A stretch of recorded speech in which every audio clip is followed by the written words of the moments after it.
Queridos, a ideia de nós entendermos tudo aquilo que está acontecendo a nível mundial em relação a Israel. Eu quero começar bem do começo, quando o povo sai da arca, lá da arca de Noé. Quando a gente olha os noticiários e a gente observa que eles estão falando, tudo começou em 1948. Na realidade, começou muito tempo antes. Uma vez, eu fui fazer uma palestra na universidade de um curso de Direito, onde que o professor separou a turma em dois. Uns eram a favor dos palestinos, outros dos judeus. E fizemos um debate. E a aula começou exatamente assim. Tudo começou em 1948. Não, na realidade, tudo começa, querido, lá do começo, quando Deus destrói a terra com o dilúvio. Você conhece toda essa história. Noé estava na arca com seus 3 filhos, Sem, Cã e Jafé.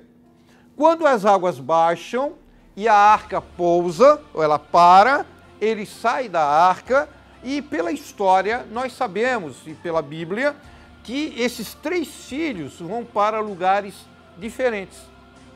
Sem, ele vai lá para onde nós conhecemos como Ur dos Caldeus, lá na pontinha do Golfo Pérsico. Jafé coloniza toda a Europa. E o outro filho dele, que se chama Cã, que vai ter um filho chamado Canaã, vai para as terras que hoje é Israel. Por isso que nós usamos esse termo de Canaã, a nova Canaã. Até tem música que falam sobre isso. E esse território primeiro foi colonizado por Cã. Nós conhecemos um grande episódio onde Noé ficou bêbado, Cã viu a nudez de seu pai e foi amaldiçoado. Posteriormente, nós observamos que a Bíblia diz lá em Gênesis 12, onde Deus dá uma ordem para Abraão. Abraão era da descendência de Sem, o filho de Noé, lembram? Por isso que se falam os povos os semitas. E Deus disse, Abraão, sai da tua terra, lá de Ur dos Caldeus, e vai para uma terra que eu te mostrarei. Nós sabemos posteriormente que essa terra seria uma terra que manava leite e mel. Abraão então sai com seu pai, com Ló, tem toda aquela história, fica em Harã, morre o pai e depois ele vai para Canaã. E Deus dá essa terra para ele. Ele vai para o Egito e volta, tem um filho chamado Isaac, Isaac tem um filho chamado Jacó, Jacó tem 12 filhos, posteriormente mais 12 netos, filhos de José. E essas 14 pessoas, os 12 filhos de Jacó, mais os seus 12 netos, Efraim e Manassés, fazem o grande povo que nós conhecemos como o povo de Israel. Quando se fala das 12 tribos de Israel, na realidade são 14. E eles começam a ter uma vida em Canaã, ainda tem esse nome. Nós sabemos que José foi vendido como escravo e o livro de Gênesis encerra com todo o povo aonde? No Egito. Ficaram no Egito durante 400 anos. Depois eles retornaram debaixo da autoridade de Moisés e entraram na terra prometida através da autoridade de Josué. Isso nós conhecemos muito bem. Lá em Gênesis capítulo 10, fala da genealogia desses filhos de Noé. E quando nós observamos em Gênesis capítulo 10, nós vamos olhar e vamos ver que Cã tinha os seus descendentes, Canaã, depois teve um descendente chamado Mitzraim, que na realidade é Egito hoje, e o Mitzraim teve uma descendência que nós conhecemos como os filisteus. E os filisteus, eles vieram da ilha de Cafitor, talvez a ilha de Creta, eles eram um povo do mar. E quando eles vieram para Jerusalém, ou melhor, para Israel, que até então é Canaã, eles habitaram em toda a faixa costeira. Esse é o povo que gerou aquele povo que a gente conhece muito na Bíblia, que são os filisteus. E os filisteus, então, grande inimigo de Israel. Muito bem.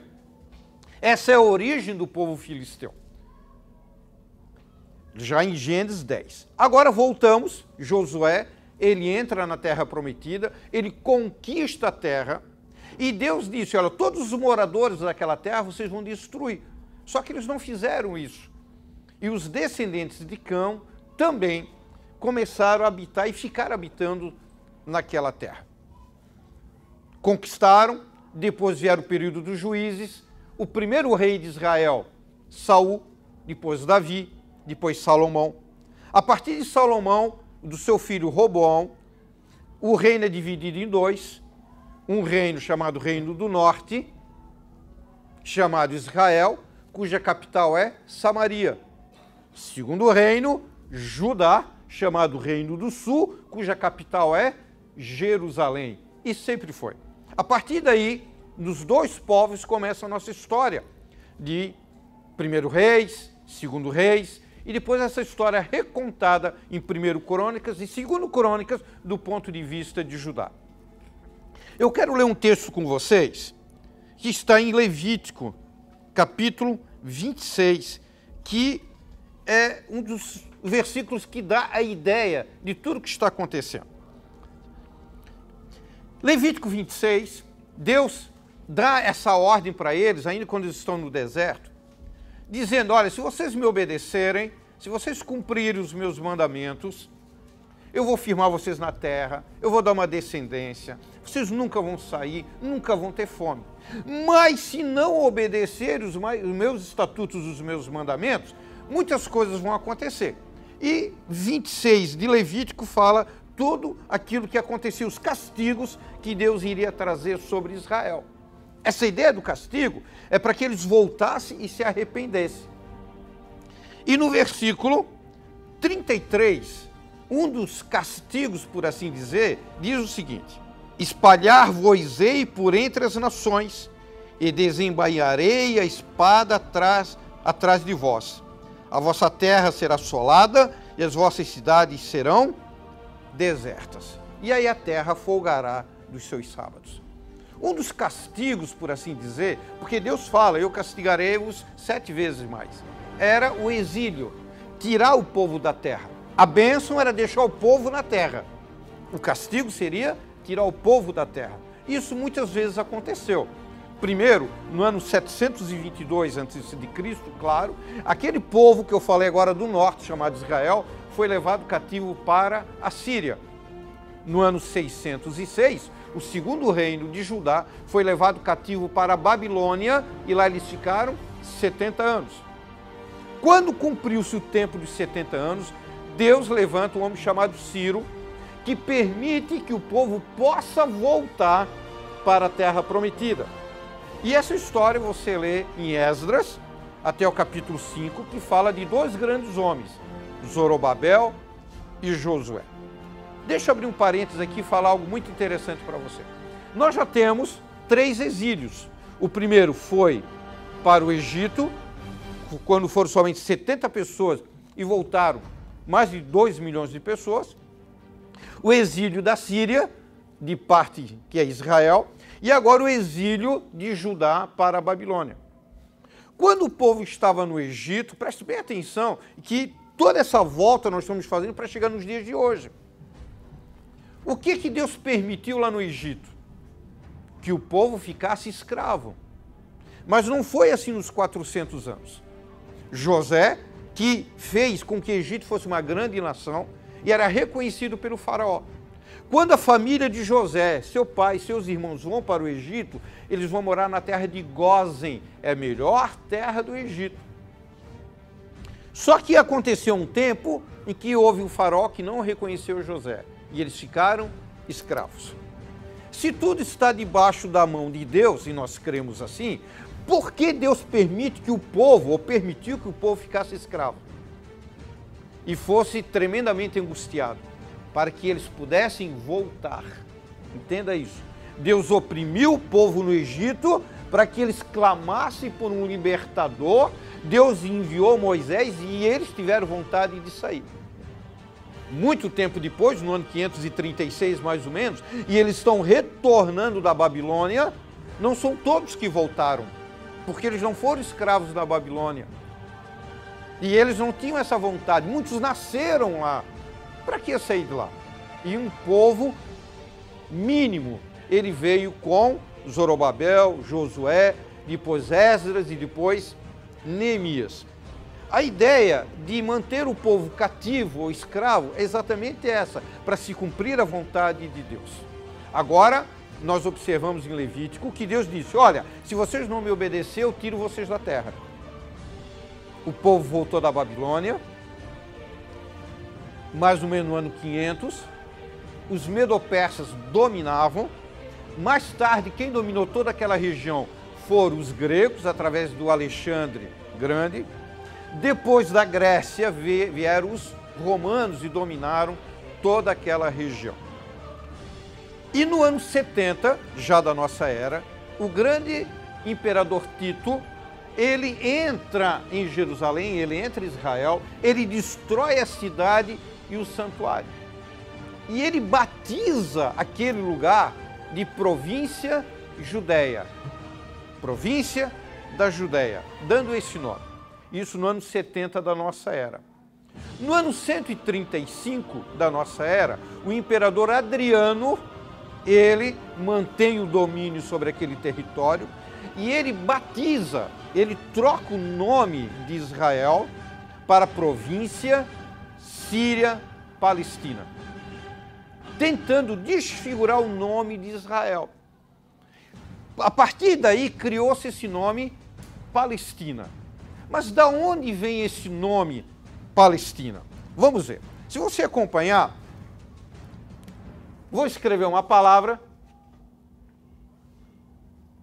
no hebraico.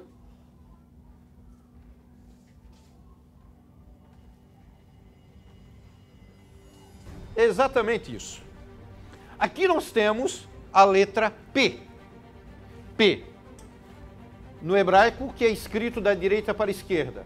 Aqui nós temos um L, aqui nós temos um S, aqui nós temos um T e um I.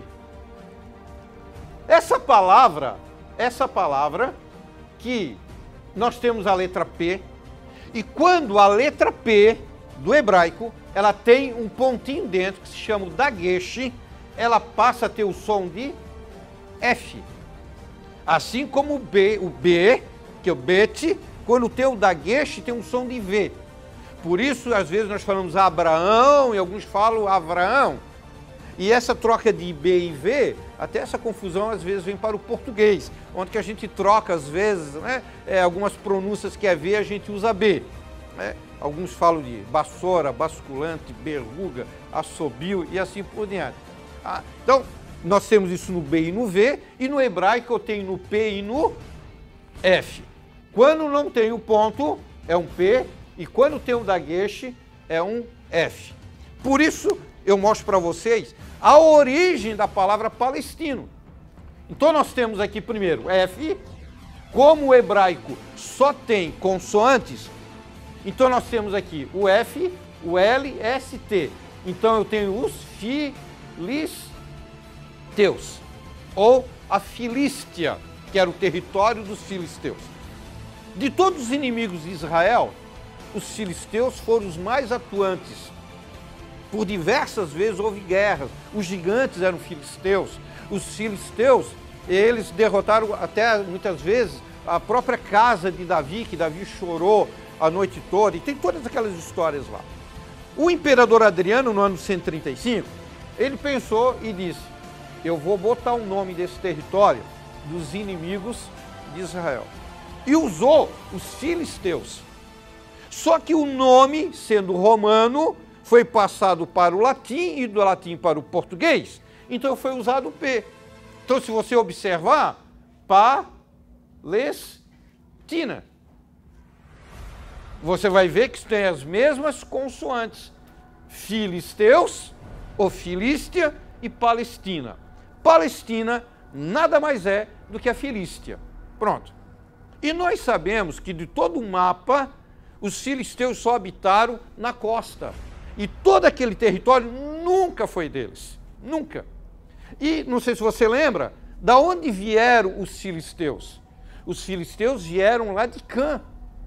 Ou seja, os filisteus, a descendência deles, a origem deles, é anterior aos árabes.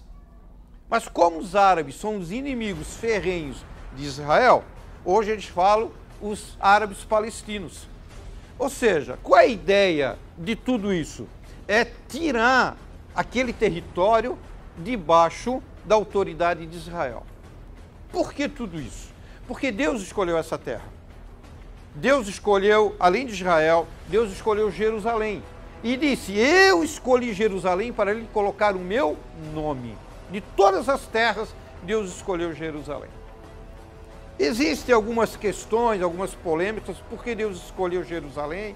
E alguém vai dizer que é o centro de toda a terra, mas isso fica um pouquinho discutível, porque sendo o nosso globo redondo, qual é o centro? Mas Deus escolheu Jerusalém. E a ideia é estabelecer o seu povo ali. Muito bem, nós somos no ano 135, deu para entender de onde veio a palavra Palestina. Se foi usado o nome do hebraico, hoje seria Filístia. Aí a gente conseguia entender, porque Palestino para nós é um nome alheio à nossa Bíblia. Você vai encontrar esse nome somente na Bíblia latina, a Vulgata, que foi a tradução do Jerônimo. Agora a gente sabe de onde veio esse nome. O ano 135, Império Romano. Depois, e no ano 680 mais ou menos, todo esse território foi domínio dos muçulmanos, quando foi criado o Islã através do Maomé, do Muhammad, criando a religião islâmica. E todo esse território debaixo da religião islâmica até o ano 1517, quando passou para o domínio dos turcos otomanos, que também eram muçulmanos. O grande líder dos turcos otomanos foi o Salomão, que era o Magnífico, foi um dos grandes, e eles eram muçulmanos. Eles ficaram ali mais ou menos, dominando do ano 1517 a 1917, 400 anos mais ou menos. Na época do ano 17, na Segunda Guerra Mundial, os turcos otomanos perderam o controle. E a Liga das Nações, hoje é a ONU, naquele tempo era a Liga das Nações, passou esse território para o domínio da Grã-Bretanha, para que os britânicos dominassem esse território. Você sabe que a Grã-Bretanha é a união da Inglaterra, do país de Gales e da Escócia. Se você incorporar nesses três a Irlanda do Norte, já era o Reino Unido, mas o domínio era britânico. Em 1917, os britânicos eles fazem um manifesto, uma declaração, chamada Declaração de Balfour. Era o nome da pessoa que fez isso. E nessa declaração, eles disseram o seguinte, observe que nós somos quando? Em 1917. Que era interesse britânico, eles dominavam aquele território, que os judeus tivessem um lar. Nós somos rápido demais na nossa história. Nós estávamos lá em Noé, passamos por Abraão, 2000 anos antes de Cristo, e já estamos no ano 1900 da nossa era. Todo esse tempo se passou. Quando chegou no ano de 1922, após aquilo que nós conhecemos como a Primeira Guerra Mundial, na verdade é a primeira, a Grã-Bretanha, ela começou a forçar, por assim dizer, a Liga das Nações para estabelecer um território judaico em Israel. E a ideia era que todo judeu voltasse. É claro que essa luta envolvia muitas pessoas, porque o território árabe inimigo de Israel é 640 vezes maior que Israel. E aí Israel literalmente está no meio de todos os seus inimigos. Passaram-se algum tempo, ainda pelo domínio britânico, e nós chegamos agora na Segunda Guerra Mundial. E você sabe o que aconteceu. Aquilo que nós chamamos de Holocausto, aonde que Hitler, a Alemanha, eles mataram 6 milhões de judeus. E os judeus foram perseguidos em todos os lugares que eles estavam. Quando nós lemos Levítico, Deus disse, eu vou espalhar vocês. Quando Jesus Cristo veio na terra, que era a verdadeira ideia e vontade de Deus, eles não reconheceram Jesus. e eles foram espalhados. Lembro no ano 135, quando batizaram aquele lugar de Palestina, os judeus, poucos que restavam, foram embora. E a terra ficou deserta no sentido judaico. Agora estamos na Segunda Guerra, os judeus são massacrados e perseguidos praticamente em todo o mundo. E isso fez com que duas coisas acontecessem. Primeiro, a necessidade obrigatória dos judeus de achar um lar, porque eles não tinham lar em lugar nenhum do mundo. Eles foram perseguidos. Segunda coisa que aconteceu, a comunidade internacional viu esse descaso para o povo judeu, que ainda existia depois de tantos anos, e eles se sentiram, entre aspas, na obrigação de criar um lar para eles. Em 1947, 29 de novembro de 1947, a ONU, até então, ela se reúne para fazer uma votação para dividir todo esse território entre os chamados palestinos e os chamados judeus, que até então já era, esses números são um pouco questionáveis, uns falam mais, outros falam menos, mas podemos chegar de 700 mil judeus até 1.400.000 palestinos naquele território. E o território era todo palestino. Começa a votação, e essa votação ela é muito conhecida nossa dos brasileiros, porque quem presidia a votação era o Oswaldo Aranha. Tinham ali, eram 57 nações, tinham 56, parece que a Tailândia não estava, e a votação foi para dividir o território. 33 votos a favor de Israel, 13 contras e 10 abstenções, fazendo com que agora Israel ou os judeus tivessem um lar. Foi dividido mais ou menos da seguinte maneira: 53% do território para os judeus e 47% para os palestinos. Observe que eu falei que eram mais ou menos 700 mil judeus, ficaram com a maior parte do território, e quase o dobro de palestinos ficaram com menos. E dessa votação, Jerusalém internacional e indivisível. Ou seja, Jerusalém não era de ninguém, era um território internacional. Os judeus aceitaram e disseram: não, está muito bom para nós queremos ficar com esse território. Os palestinos não quiseram, eles ficaram com a faixa de Gaza, com a Cisjordânia e com as colinas de Golã. Mas eles acharam que eles foram uma divisão errada, porque eles eram em números maiores. E o grande problema deles é que eles ficaram divididos, eles não ficaram no território unido. Muito bem, isso nós somos em novembro de 1947. Os britânicos, lembram que dominavam esse lugar? Eles fizeram uma declaração depois dessa votação da ONU e eles disseram o seguinte: dia 15 de maio de 1948, nós vamos deixar esse território para que vocês cuidem deles agora. Já que foi feita a partilha de judeus e palestinos, a Grã-Bretanha deixa o domínio desse território. Eles já tinham proclamado isso, que iriam fazer no dia 15 de maio de 1948. Um dia antes, portanto, 14 de maio de 48, poucas horas antes, porque os britânicos iriam deixar ao meio-dia, e no dia anterior, dia 14 de maio de 48, o primeiro-ministro, até então, chamado Ben-Gurion, proclamou a independência de Israel. Israel passou a ser um país. Os palestinos não o fizeram, porque não concordaram com a partilha, e até hoje não conseguiram. O máximo que eles têm é um Estado palestino. E a partir daí, muitas guerras aconteceram. A primeira guerra, 1948, a Guerra da Independência. Depois a Guerra de 56, quando Israel já dominava a Península do Sinai. Depois nós temos em 1967 a Guerra dos 6 Dias. 5 nações atacaram Israel. Depois nós temos a Guerra de 72, a famosa Guerra de Yom Kippur. Israel sempre foi atacado e venceu em todas as guerras. E venceu em todas as guerras. Por quê? Porque Deus sempre tinha uma providência sobre eles. Deus queria estabelecê-los nessa terra. Muito bem. Esse resumo de toda a história, chegamos no dia de hoje, aonde os judeus habitam lá e ainda tem o território palestino. Belém, por exemplo, hoje é território palestino.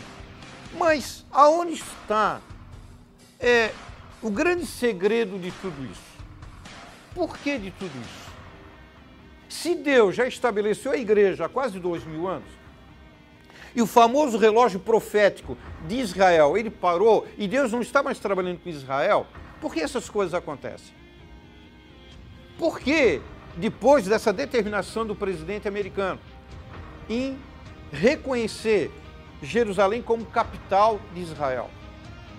Porque em 1967, através da guerra, Israel consegue chegar até o Muro das Lamentações. Mas todas as embaixadas, elas não estão em Jerusalém, porque a comunidade internacional não reconhece isso. Observe que é um país pequeno, e por que tanta luta? E por que eles querem Jerusalém? Eu vou te explicar rapidinho por quê. Os palestinos não querem Jerusalém. Os árabes não querem Jerusalém. O que eles querem é que os judeus não tenham Jerusalém. Não sei se eu consegui explicar. É igual a adoração. Quando se fala da adoração, que alguns santos recebem adoração, o próprio diabo recebe adoração, e quando alguém adora o diabo, Satanás, e a pergunta é essa: o que o diabo vai fazer com a nossa adoração? Nada, não vai acrescentar nada na vida dele. Mas quando ele exige adoração para ele, o anticristo vai pedir, não é ideia de receber adoração para ele, mas que Deus não receba. E a ideia de Jerusalém é essa. Porque o que nós temos lá em Jerusalém? Não temos riqueza, não temos petróleo, mas Deus determinou que lá seria colocado o seu nome.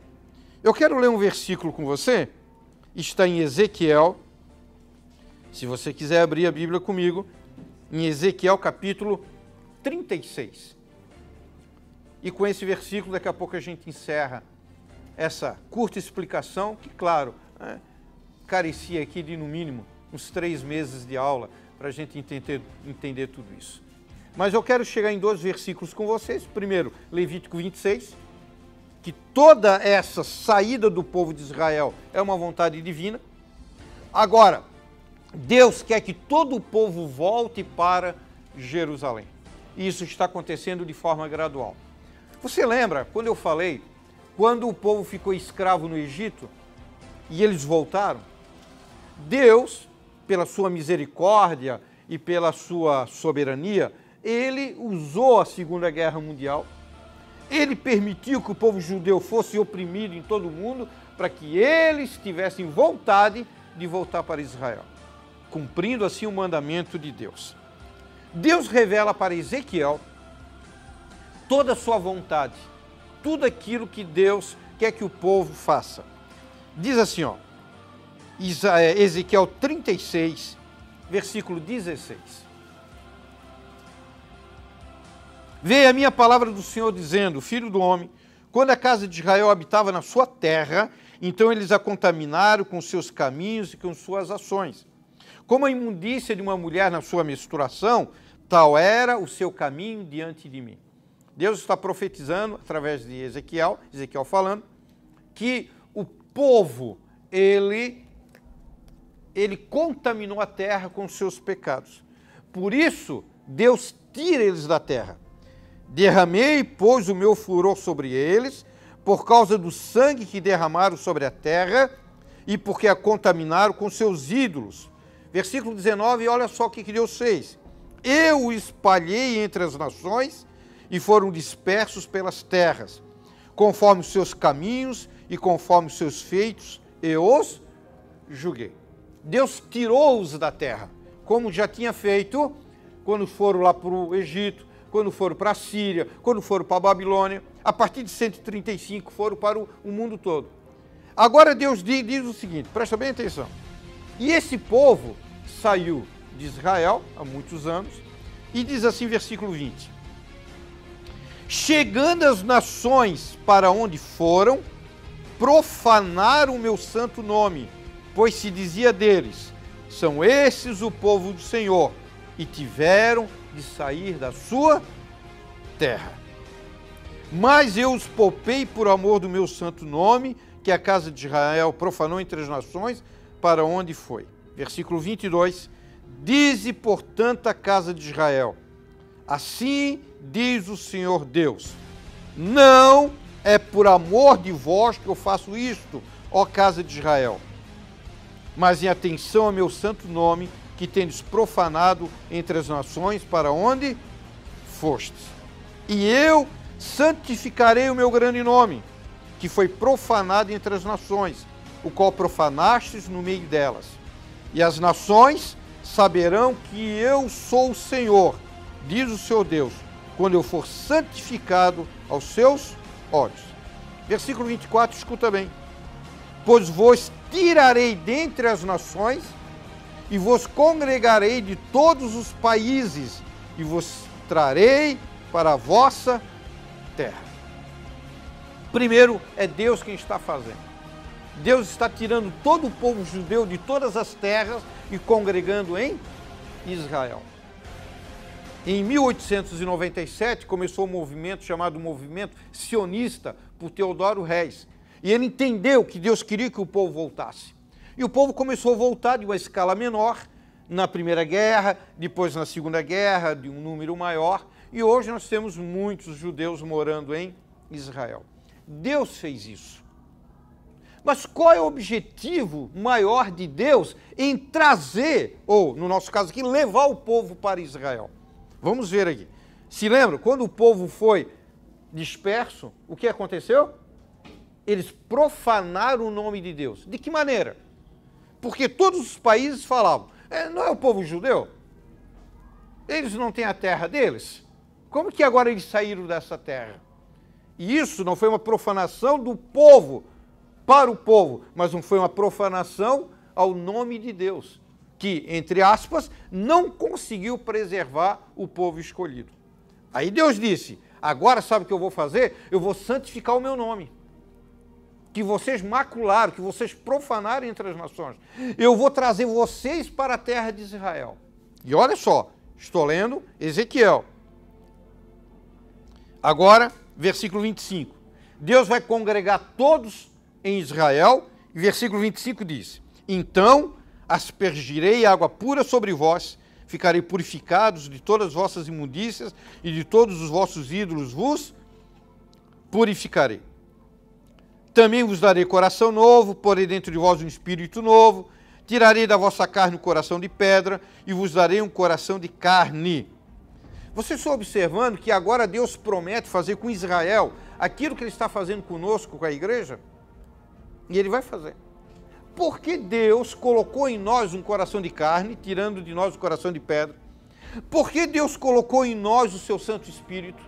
Porque Jesus Cristo veio e morreu no nosso lugar? A resposta está em João 3,16.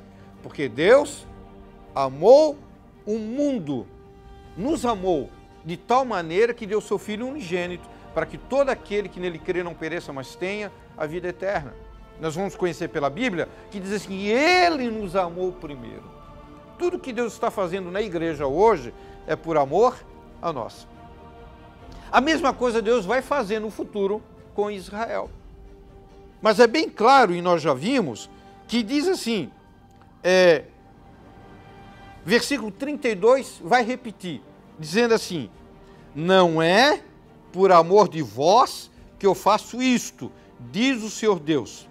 Notório vos seja, envergonhai-vos e confundi-vos por causa dos vossos caminhos, a casa de Israel. Eu não sei se eu consegui ser um pouco claro. O grande objetivo de Deus é trazer o povo Israel. Deus vai abençoar muito aquele povo, sobre todas as nações, e já está fazendo isso, para que o mundo saiba que Deus é Deus. Porque a pergunta é essa, por que Deus não faz alguma coisa? A pergunta é essa, por que Deus não aparece? Por que Deus não se manifesta? Para que todo mundo saiba que Ele é Deus. No tempo de Jesus, eles pediram sinais. Eles pediram sabedoria. E Jesus Cristo disse, nenhum sinal vos será dado, a não ser do profeta Jonas. Paulo vai escrever aos Coríntios, ele disse, os judeus pedem sinais, os gregos pedem sabedoria, mas nós pregamos a Cristo crucificado. Por que que os sinais não são maiores hoje? Porque Deus está criando um povo pela fé. Fé. Fé é o firme fundamento das coisas que eu não vejo. Eu espero, eu creio, mas eu não vejo. Não pode ser notório para o mundo, porque Deus está criando uma comunidade que nós chamamos de igreja pela fé. Deus agora já está trabalhando e vai trabalhar com maior frequência no povo Israel. E quando Deus trabalhar com o povo Israel, vai ser notório. Mas para isso, a igreja não vai estar mais aqui, no famoso arrebatamento. Por isso que está sendo muito discutido isso no meio evangélico. Por isso que quando falava do vice-presidente norte-americano, que ele é evangélico e foi influência dele. Pode ser influência do presidente, do vice-presidente, do Ciro, lá dos Medo-Pérsia, de qualquer um, mas é Deus quem está no controle. E ele está evoluindo todas as coisas. Deus vai prosperar Israel de uma maneira incrível, como já está fazendo. Israel, um país minúsculo, vai dominar todo o mundo, vai ser a grande potência mundial. Nós lemos no Ezequiel 36, e Deus diz, não esqueça, não tem nada a ver com amor a Israel, está aqui, mas por amor ao meu nome que vocês profanaram. Já que vocês profanaram, que vocês pecaram, eu vou usar vocês para que o mundo saiba que eu sou Deus. E por que Deus não faz isso hoje? Porque, como eu falei, Ele está criando um povo pela fé. A igreja sendo arrebatada, Deus vai trabalhar com Israel e todo mundo saberá que o Senhor é Deus. Da maneira dele, do jeito que Ele vai fazer. Por isso que Ele está congregando, por isso que Ele está fazendo, por isso que agora há uma evolução e a necessidade de se cumprir. Nós lemos Ezequiel 36, depois você lê Ezequiel 37, que é aquela famosa história, né? Parábola, comparação, uma analogia do vale dos ossos secos. Onde Deus diz, Ezequiel, que tu vê? Um monte de ossos, Senhor. Tu crê que eles podem ter vida? Sim, Senhor, se tu quiser, tudo acontece. Então profetiza. E você sabe que os ossos começaram a ter vida, tendões, carne, e criaram pessoas, e Deus coloca nessas pessoas o Espírito. E aí a Bíblia, em próprio Ezequiel 37, diz que todos os ossos secos são a casa de Israel. Deus vai restaurar a nação. Deus vai levantar a nação.